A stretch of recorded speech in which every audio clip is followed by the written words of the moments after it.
ఒక్క Telangana beverages corporation పన్ను ఎగవేత ద్వారానే వాణిజ్య పన్నులకు శాఖకు 1000 కోట్లకు పైగా నష్టం వాటిల్లగా మరో 11 ప్రైవేట్ సంస్థలు సుమారు 400 కోట్లకు ఎగవేసినట్లు మొత్తం ప్రాథమికంగా వెల్లడైనట్లు ఫిర్యాదులో పేర్కొన్నారు. అంటే బిగ్ లీఫ్ అక్రమాలు తేలడంతో లోతుగా దర్యాప్తు.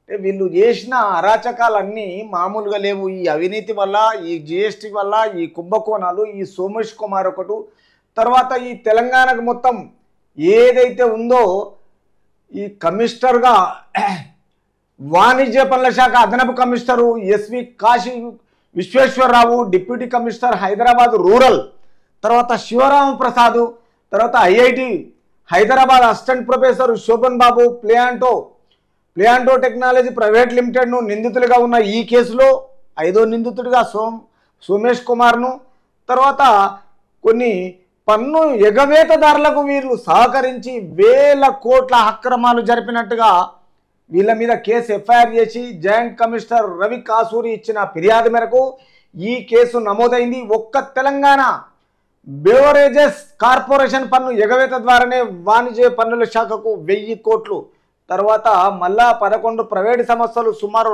400 కోట్లు. అంటే వీళ్ళు అవినీతి పరులు గవర్నమెంట్కు ఏం సహకరించినట్టు? గత ప్రభుత్వానికి మొత్తం సహకరించి వాళ్ళు చేసిండ్రు, వీళ్ళు చేసిర్రు. టోటల్గా తెలంగాణ ప్రజల మీద భారం వేసేసి కోట్ల కుంభకోణాలు చేసి సంపాదించిన ఘనత వీళ్ళది.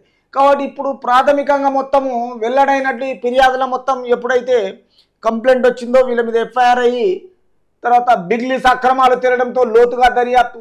ఎఫ్ఐఆర్లోని వివరాల మేరకు మానవ వనరులను సరఫరా చేసే big leaf technology and solutions private limited పన్ను చెల్లించకుండానే 20.51 కోట్లు ఇన్పుట్ ట్యాక్స్ క్రెడిట్ తీసుకొని మోసానికి పాల్పడినట్లు తేలిన నేపథ్యంలో వాణిజ్య పన్నుల శాఖ అంతర్గతంగా విచారణ జరిపింది.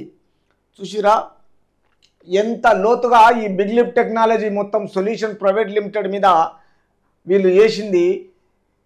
ఈ లిమిటెడ్ పన్ను చెల్లించకుండానే 25.51 మొత్తం కోట్ల ఇన్పుట్ ట్యాక్స్ క్రెడిట్ తీసుకొని మోసానికి పాడిపడి తర్వాత తేలిన ఈ నేపథ్యంలో వాణిజ్య పన్నుల శాఖ అంతర్గతంగా విచారణ జరిగింది.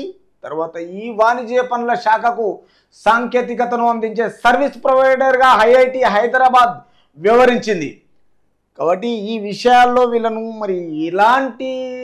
వీళ్ళని ఇన్వెస్టిగేషన్ చేస్తారు. రేపు ప్రభుత్వము, తెలంగాణ ప్రభుత్వము వీళ్ళను ఏ విధంగా వీళ్ళకు శిక్ష, తర్వాత వీళ్ళని మళ్ళీ రికవరీ ఎలా చేయాలి, ఒకసారి జరిగిన తర్వాత. ఇప్పుడు మన ప్రభుత్వం ఏముందంటే తెలంగాణ ప్రభుత్వమైనా ఎక్కడైనా మన రాజ్యాంగం ప్రకారము ఇక ప్రతిదానికి ఎంత అరెస్ట్ చేసినా, ఎంత ఇన్వెస్టిగేషన్ చేసినా డబ్బు ఖర్చు పెట్టి మళ్ళీ బయటకు వస్తారు.